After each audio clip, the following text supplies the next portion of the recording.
The Asgardian watched from Asgard as the servants, peasants, and jarls multiplied. They saw forests being cleared and lands settled, and they heard the whispering, giggling, and hammering of the dwarves in the ravines. Loki observed the jarls and kings, saw how men armed themselves and raised armies. He reported to Odin, but spent most of his time with Thor on his journeys to Utgard. Together, they tracked trolls in hiding places and fended off mountain crises. This experience proved useful now, as the giant Gymir returned, his son slain by Skirnir, and his daughter Gerd on her way to the gods. He raged over the mountains and hurled cliff walls into the valleys. The strong mountain giants, who themselves would have gladly courted Gerd, the most beautiful giant girl, were disappointed. Since they did not dare to act against the gods, they turned their anger against their favorite creations, the humans.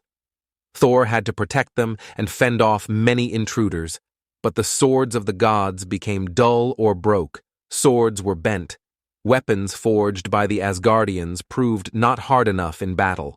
One day Thor returned from a campaign against the giants with a shattered weapon and found his wife Sif weeping, for Loki had cut off her long golden blonde hair in her sleep for fun. No ornament adorned Sif as much as her hair. Thor and Loki had almost become friends. It was not difficult to provoke Thor. Then he would flare up and become irritable. Loki managed to antagonize Thor more than once, but once Thor's anger subsided, he forgave his companion for his amusing antics. But this time, the storm god Thor seized Loki and would have broken all his bones if Loki had not sworn to descend to the dwarves and have far more beautiful hair made for Sif than she had ever possessed. Loki went to Ivaldi's sons, who were considered the most skillful smiths among the dwarves. They made hair of pure gold for Sif in their caves, and it was to grow like real hair. Since Loki had not considered the consequences of his prank and knew of the gods' dull weapons, he asked Ivaldi's sons to forge better weapons, and the dwarves forged the spear Mjöllnir, which nothing could hinder in its throw, and built the ship Skidbladnir. On the way home, Loki met the dwarf Brok, showed and praised the artful pieces. Brok looked down on them disdainfully and claimed that his brother Sindri was the master smith.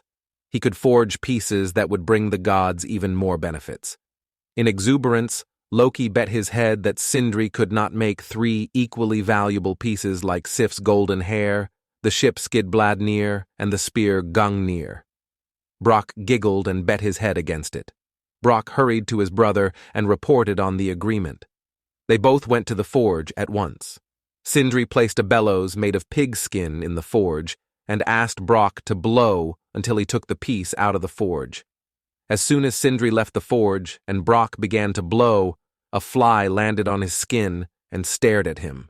Loki had begun to doubt whether he had, again, been too thoughtless, whether he would indeed win the bet, and had transformed himself into this animal.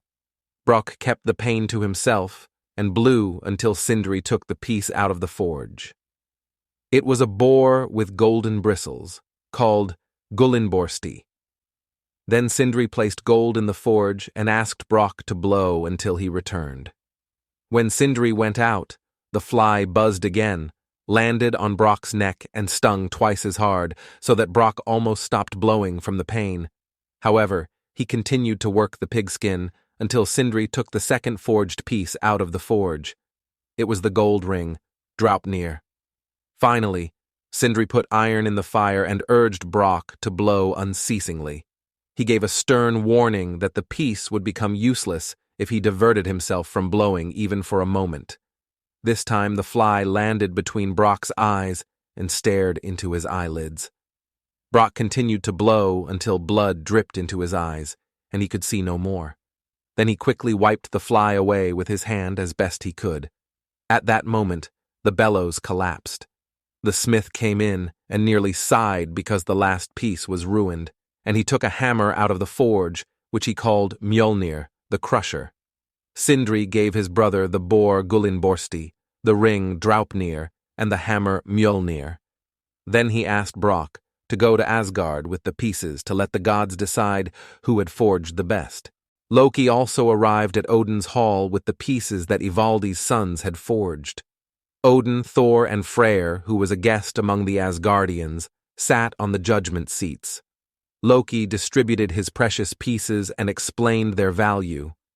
He handed Odin the spear Gungnir and assured that it would never miss its target. With this unique weapon, Loki hoped to draw Odin to his side. Then Loki gave Thor the gold hair for Sif and explained that as soon as it was placed on the head, it would immediately bond with the flesh and begin to grow. With this, he believed he secured Thor's vote in the decision. Frey received Skidbladnir, the best of all ships, as Loki asserted. As soon as one set the sails, it would have a favorable wind wherever one steered.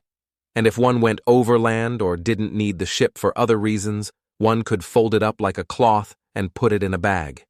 With these pieces, Loki thought he would win the bet. Then Brock brought out Sindri's forged pieces and gave Odin the ring Draupnir, explaining that every 9th night, 8 equally heavy rings would drip from it. Therefore, Draupnir is called the Dripper. Brock gave Frey the boar and explained that it would run faster through the air and over the sea than any horse, and no night would be so dark that it would not be illuminated by its glowing bristles. Finally, the dwarf handed Thor the hammer Mjöllnir and assured that he could strike as hard as he wanted, and nothing could harm it. The hammer would always hit its target, no matter how far away it was, and yet always return to his hand. If Thor wished, the hammer would become so small that he could tuck it into his shirt. Unfortunately, it had a small flaw. The upper end of the shaft was somewhat short. Loki bit back a malicious grin at these words.